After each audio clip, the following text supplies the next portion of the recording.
So let's talk about shareholders' equity in more detail.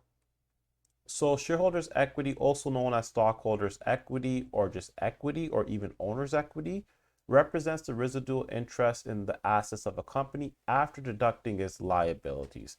Another word for shareholders' equity, or another way to kind of look at it, is the company's net worth. So when, for example, when you Google a celebrity's net worth, what you're essentially looking at is their assets minus all of their liabilities. So shareholders' equity reflects the owner's claim on the company's assets and is a key component of the balance sheet. So on the balance sheet, we'll talk about this in a later video, but just a general overview. On the balance sheet, we have three main accounts. We have assets, liabilities, and shareholders' equity. So here are three examples of shareholders' equity. The first one is that of common shares. So essentially, common shares is when investors invest money into the business for ownership of the business. So let's just kind of rewind a little bit. There's two ways a company could fund their operations or pay for their assets.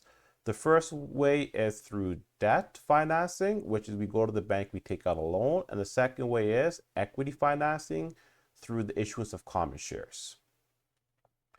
Another one is preferred shares. So common shares and preferred shares are both ownership. We're giving up ownership in the business for cash.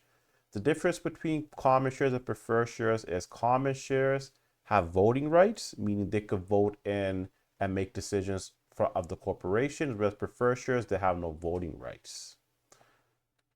And then we have retained earnings. Retained earnings is essentially going to be, so the definition of retained earnings is the beginning balance plus net income minus dividend gives us the ending balance.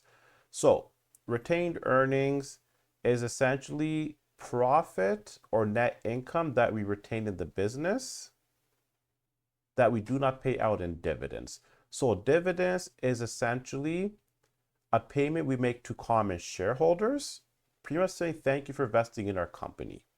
So dividends is only paid out of net income. So once again, retained earnings is going to be the beginning retained earnings balance plus net income minus dividend gives us the ending retained earnings balance.